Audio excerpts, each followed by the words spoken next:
जाएंगे, माल्यार्पण करेंगे, आरती करेंगे या उद्घाटन करेंगे। स्थापना का जो काम है कोई भी मंदिर तो पूरा हो गया, केवल शिखर रह गया है। और दोनों विधियां हैं, दोनों विधि है स्थापना की और लोकार्पण की।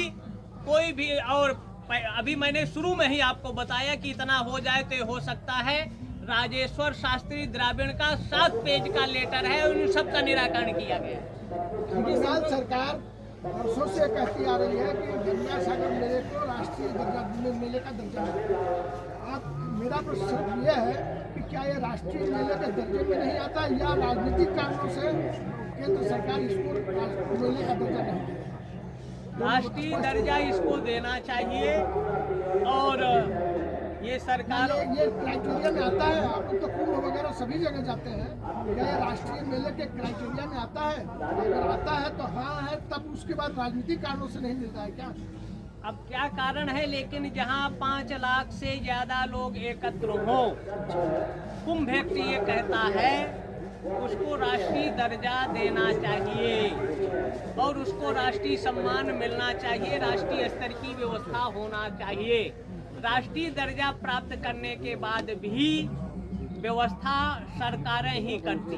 जैसे महाराष्ट्र का कुंभ मेला होता है, 4 कुंभों का जिक्र आता है, तो महाराष्ट्र की सरकार उसकी व्यवस्था करती है। कुछ बजट सेंट्रल गवर्नमेंट देती है, कभी कभी नहीं भी दिया। जैसे एमपी उज्जैन का होता है सिंहस्थ, तो उसका भी स्टेट गवर्नमेंट करती है। या नेपाल में, छत्तीसगढ़ में राजिम कुंभ लगवाती थी सरकार, तो उसकी व्यवस्था सरकार करती थी, ना कि सेंट्रल देता था। और जो कुंभों की व्यवस्था है ये सरकारें नहीं, अंग्रेजों के काल से कुंभ एक्ट बनाया गया और कोई भी सरकार रहे, चाहे कम्युनिस्ट रहे, चाहे सोशलिस्ट रहे, चाहे कांग्रेस रहे, चाहे भाजपा रहे, वो कुंभों को बंद नहीं कर सकती। अंग्रेज उसका बजट देके गए हैं, व्यवस्था करके गए हैं। हाँ, और सेंट्रल को भी इसको राष्ट्रीय स्तर का दर्जा देना चाहिए और इसकी और व्यवस्था सुधार होना चाहिए। और एक सवाल है, ये तो सही बात है कि मेरे मन में बसे राम, मेरे तन में बसे है राम। जब मन और तन में राम है तो अलग के राम मंदिर बनाने की क्या जरूरत है? हर एक सनातनी के मन में तन में तो राम है। राम है, लेकिन जैसे LKG का बच्चा है या मदरसे का बच्चा है तो अलिफ ए, उसको बताया जाता है कि ये अलिफ ये है, ये के है, पे है, जीम, या ए है, बी है, सी है। जब वही बच्चा BA MA में जाता है तो उसको अलिफ या AB या काखा गाघा की जरूरत नहीं रहती। तो कोई भी परम सत्ता तक पहुंचने के लिए एक आधार होता है। जैसे ये टेंट लगा है तो इसके लिए ये खंभे इसका आधार है। अगर ये खंभे नहीं रहे तो ये टेंट नहीं रहे। तो जो श्रद्धालु हैं, आस्तिक हैं, उनको एक आस्था से उस परम सत्ता निर्गुण निराकार तक पहुंचने के लिए एक आधार है।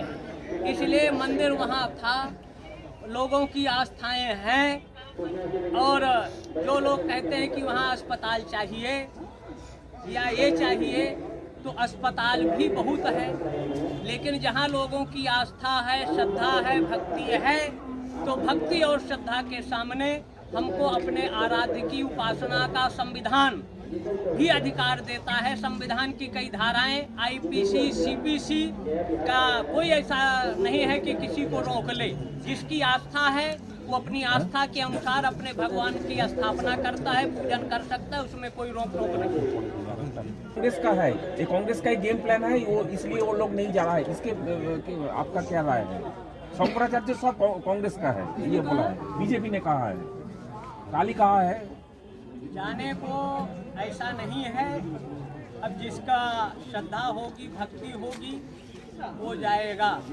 और बहुत सी चीज़ें हैं शास्त्र की दृष्टि से, जैसे गंगा सागर कपिल मुनि का है। अब यहाँ कह दो कपिल के ही भक्त हूँ मैं, तो यहाँ हर संप्रदाय, हर तरह का व्यक्ति आता है।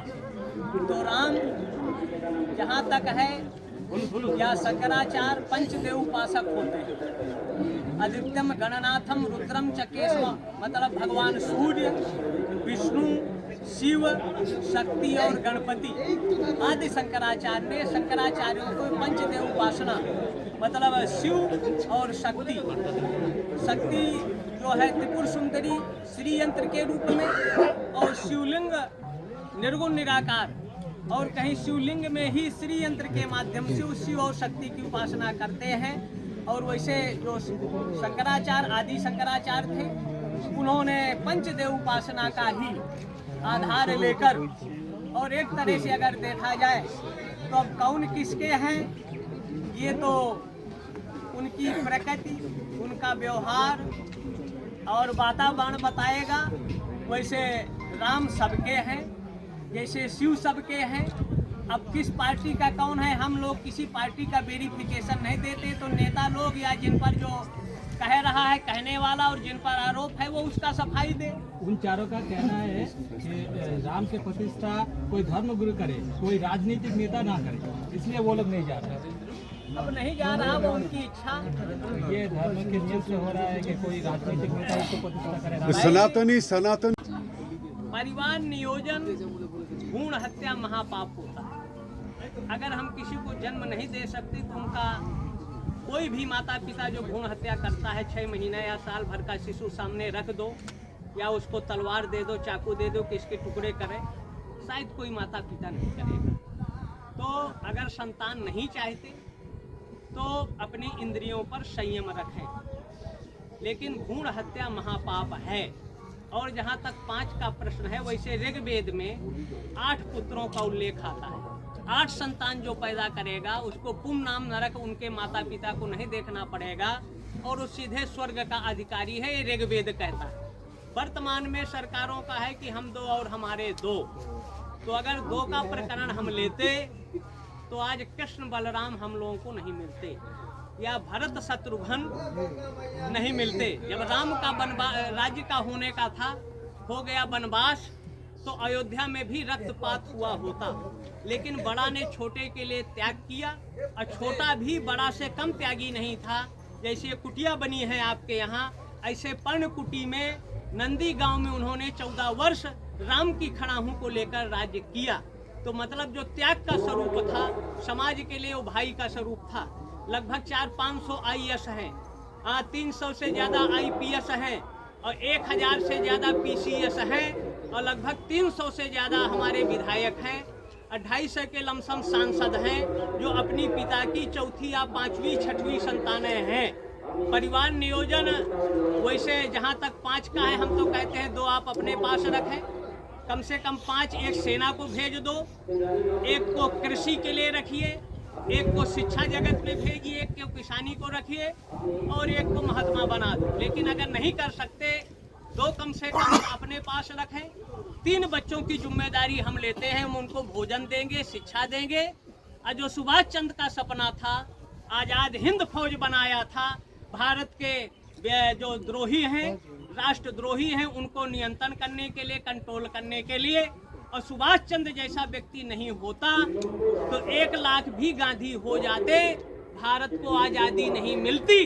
लेकिन आज़ादी के 75 सालों के बाद, मतलब अखंड भारत का प्रथम प्रधानमंत्री सुभाष चंद्र बोस थे, जिसको ना पाकिस्तान बना था ना बांग्लादेश बना था, और विश्व के लगभग 15 देश सुभाष चंद्र को प्रथम प्रधानमंत्री के रूप में मान्यता दिया था। लेकिन भारत के इतिहासकारों ने या हमारी मीडिया ने इस बात को कहीं उल्लेख नहीं करती, दिखाती नहीं। इसलिए सुभाष चंद्र का जो सपना था, उन्होंने दे दी आज़ादी बिना खड़ग बिना ढाल। सुभाष चंद्र जब कांग्रेस के प्रत्याशी चुने गए, कांग्रेस का महात्मा गांधी का प्रत्याशी सीता पट्टा रमैया 12 वोट पाया, तो महात्मा गांधी अनशन में बैठ गया कि सुभाष चंद्र बोस हमको कबूल नहीं है, अध्यक्ष इनको त्याग पत्र देना चाहिए। जो ये नाइंसाफी हुई है, उसी का परिणाम आज देश भोग रहा है। सुभाष चंद्र ने जो किया, जो आज़ाद हिंद फौज बनाया, और शिक्षा के माध्यम से जब शिक्षा ले रहे थे, उनका एक थप्पड़ मारा प्रोफेसर ने, और सुभाष चंद्र ने मातृभूमि के बंधन के बारे में कहा। उनके पिता जानकी बाबू उस समय के लायर थे, बड़ा सम्मान था। ये हुआ कि माफ़ी मांग लो, सुभाष ने कहा माफ़ी उस टीचर को मांगना चाहिए, उसने हमारी भारतीय संस्कृति, भारतीय कल्चर और भारत माता को संसदीय शब्द कहा है। उन्होंने माफ़ी नहीं मांगी। विदेश में जाकर हाई एजुकेशन लेने के बाद भी आज़ादी के लिए जो उन्होंने किया चिरस्थायी है। लेकिन सुभाष चंद्र का ना आज इतिहास में पढ़ाया जाए, न भूगोल में पढ़ाया जाए। इसलिए बंगाल की कम से कम शिक्षा में LKG से लेकर MA तक एक पाठ सुभाष चंद्र बोस का अनिवार्य होना चाहिए, जिससे उनकी विचारधारा चिंतन से लोग आत्मसात करें।